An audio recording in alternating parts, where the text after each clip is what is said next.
Hello बच्चों, आज का हमारा कूलम्स लॉ से एग्जाम्पल क्वेश्चन है।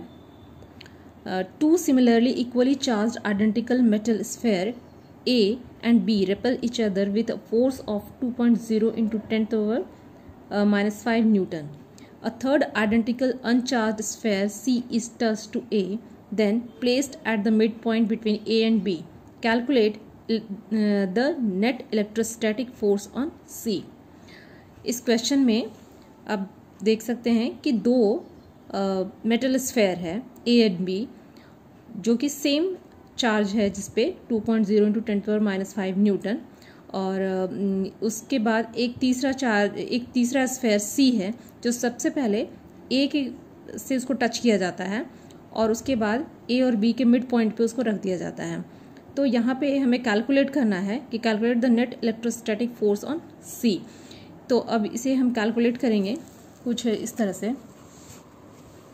सबसे पहले जो गिवन डेटा होता है उसे हम देखेंगे, ध्यान देंगे उस पर। तो let the charge on each of the sphere A and B B Q. सबसे पहले मान लिए हैं कि उन दोनों के ऊपर में चार्ज क्यू है। If the separation A and B is R, then electrostatic force between A and B will be F equal to K Q square by are square equals to 2.0 into 10⁻⁵ newton. यहाँ पे 2.0 into 10⁻⁵ Newton ये दिया हुआ है, given है। और ये given है पर हमें Q जो दोनों स्फेयर के ऊपर में जो इक्वल चार्ज है वो हमने यहाँ पे Q माना हुआ है, और दोनों ए और बी के जो स्फेयर है उनके बीच का डिस्टेंस है वो r माना हुआ है। अब when C is touched to A, the sphere shares Q/2 each because both are identical। अब स्फेयर C को अगर A से टच करते हैं तो उनके ऊपर Q के ऊपर में A के ऊपर में Q चार्ज है, तो Q चार्ज इक्वली डिस्ट्रीब्यूट हो जाएगा A और C के बीच में। तो A के ऊपर में भी Q-2 चार्ज आ जाएगा और C के ऊपर भी Q-2 चार्ज आ जाएगा, Q/2 चार्ज आ जाएगा। अब यहाँ पे force on C due to A हो जाएगा K Q/2 whole square by R/2 square equals to K Q square by are square. तो यहाँ पे अकॉर्डिंग टू कूलम्स लॉ ये है कि कांस्टेंट के जो है कांस्टेंट है, इसकी वैल्यू जो है हम लेते हैं 1/4 पाई एप्सिलॉन नॉट। तो यहाँ पे इसे के लिख दिया गया है, और उसके बाद Q/2 square by R/2 square that is K Q square by are square. ये लॉन्ग C हो जाएगा, दोनों के ऊपर में इक्वल चार्जेस है। अब वो स्फेयर जिसके ऊपर में Q/2 चार्ज आ गया है, अब उसे A और B स्फेयर के बीच में रखा जाता है। तो force on CE due to B, अब B चार्ज के से उसके वजह से C के ऊपर में क्या फोर्स आएगा वो कैलकुलेट करेंगे।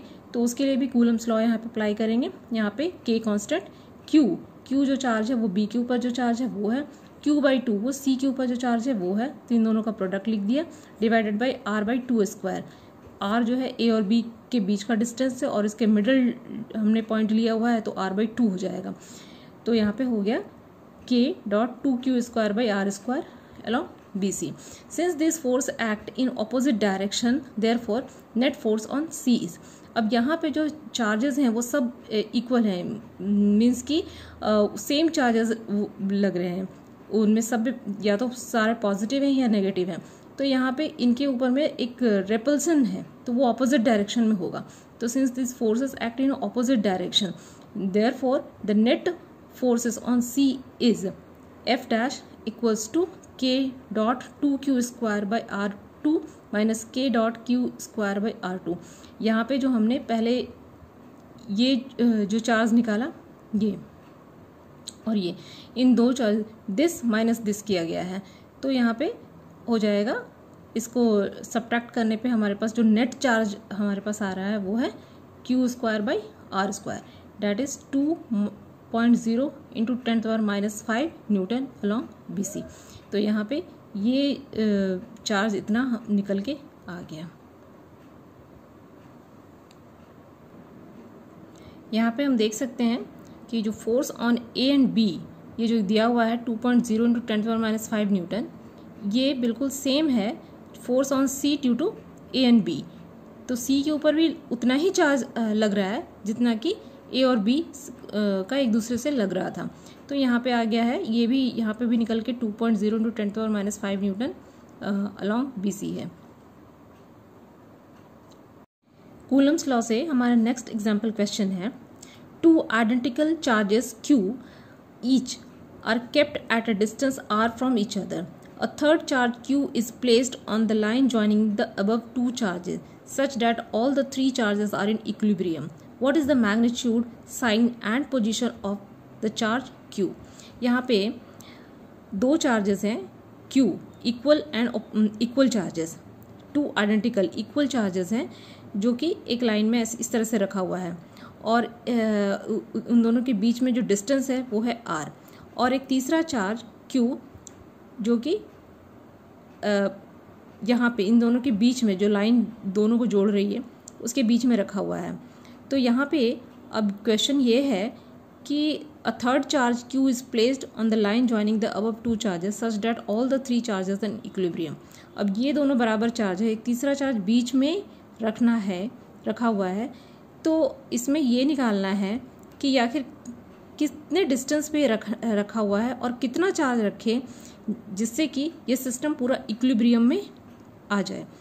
तो what is the magnitude, sign and the position of charge Q। तो ये हमें चार्ज कितना है वो निकालना है और इसकी क्या पोजीशन होगी ताकि ये पूरा सिस्टम जो है वो इक्विलिब्रियम में रहे।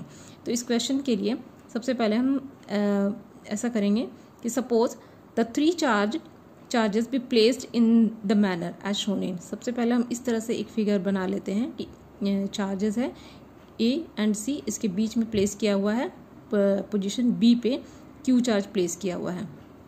The charge Q will be in equilibrium if the forces exerted on it by the charge A and C are equal and opposite. अब ये इक्विलिब्रियम में तभी होगा जब ये इसके ऊपर जो चार्ज है वो इसके वजह से और इसके वजह से इक्वल एंड ऑपोजिट चार्ज जब इसके ऊपर में आएगा तो ये सिस्टम इक्विलिब्रियम में हो जाएगा। तो इसके लिए हम फिर अगेन कूलम्स लॉ अप्लाई करेंगे। तो सबसे पहले हम लिखेंगे यहाँ पे the charge Q will be in equilibrium if the forces exerted on it by the charges A and C are equal and opposite. तो force on B due to A charge के लिए हम लिखेंगे इसके वजह से इस पे कितना फोर्स पड़ रहा है, K Q capital Q small q divided by x square. ये कूलम्स लॉ के product of charge divided by the distance between the 2 charges. यहाँ फिर सेम फार्मूला हम यहाँ इसके लिए अप्लाई करेंगे, इन दोनों के लिए B और C के लिए, कि Q capital Q small q divided by r minus x square. ये फुल डिस्टेंस r है जिसमें कि x माइनस कर दिए हैं, तो इन दोनों के बीच का डिस्टेंस ये हो गया r माइनस एक्स स्क्वायर। अब इसमें जो कॉमन जो क्वांटिटी है उसको हम कैंसिल कर देंगे, जैसे ये k कॉमन है, कैपिटल Q कॉमन है, स्मॉल q कॉमन है, तो इसको कैंसिल करने के बाद हमारे पास आ गया r x square equals to r minus x square. और इसको हम जब x के लिए निकालेंगे तो सॉल्व करेंगे तो हमारे पास आ जाता है x equals to r/2। Means x जो है पोजीशन होगा इन दोनों के बीच में होगा ये पोजीशन कहीं भी। तो इस तरह से हम x को अनुमान लगा सकते हैं कि ये कहीं बीच में है, r से बिल्कुल हाफ डिस्टेंस पे है। अब यहाँ पे since the charge at A is repelled by the similar charge at C, so it will be in equilibrium if it is attracted by charge Q at B, that is the sign of charge Q should be opposite to that of charge Q। अगर repel हो रहा है तो same charge है, अगर attract हो रहा है तो यानी कि ऑपोजिट चार्ज है। The force between charges at A and C, the force between the charges A and C क्या हो जाएगा, equals to the force of attraction between the charges A and B। तो यहाँ से अगर ये चार्ज फोर्स ऑफ रिपल्सन जो है वो बराबर होगा अगर फोर्स ऑफ अट्रैक्शन के, फोर्स ऑफ अट्रैक्शन जो है वो है बिटवीन A और B के अगर बराबर हो जाएगा तो फिर हम लिख सकते हैं कि capital Q dot Q by r/2 square equals to K Q dot Q by r square equals to Q equal to Q/4। यहाँ पे इक्विलिब्रियम में करने के लिए इन दोनों बीच के फोर्स को इक्वल किया गया है, इन दोनों के बीच के फोर्स को। तो इन ये दोनों चार्जेस में तो है कि ये रिपल्सन होगा, क्योंकि ये दोनों को सेम चार्जेस हैं। तो सेम चार्जेस को इक्वल करने के लिए, उसको बैलेंस करने के लिए यहाँ पे कोई फोर्स देना पड़ेगा कि जो कि इस चार्ज को इससे खींच के रखे, इस चार्ज को एक बैलेंस में रखे। तो यहाँ पे इन दोनों के बीच में कोई अट्रैक्टिव फोर्स ही होगा।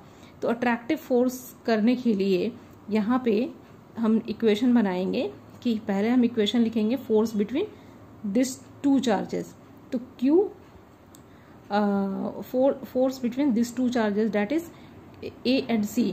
तो K Q dot Q by are square and force between this two charges equal and opposite forces. तो यहाँ पे हो जाएगा Q dot Q by r by two square. इसको जब हम इक्वेट करेंगे तो हमारे पास आ गया Q equals to capital Q by 4। तो यहाँ पे जो बैलेंस करने वाला जो बैलेंसिंग फोर्स है हमारे पास निकल के आ रहा है वो हो जाएगा Q बाई 4, और इसका जो नेचर होगा वो ऑपोजिट होना चाहिए, ये अट्रैक्टिव, ताकि एक अट्रैक्टिव फोर्स यहाँ पे बन सके। क्योंकि ये दोनों सिमिलर चार्जेस हैं, इनके बीच में रिपल्सन होगा तो इसके बीच में कोई अट्रैक्टिव फोर्स होगा ताकि वो फोर्स को बैलेंस कर सके। तो इस तरह से ये सिस्टम जो है वो इक्विलिब्रियम में आ सकता है। तो डिस्टेंस हमारे पास निकल गया r/2, Q का वैल्यू निकल गया Q/4, और इसका जो नेचर है फोर्स का वो है कि ये अट्रैक्टिव फोर्स होना चाहिए।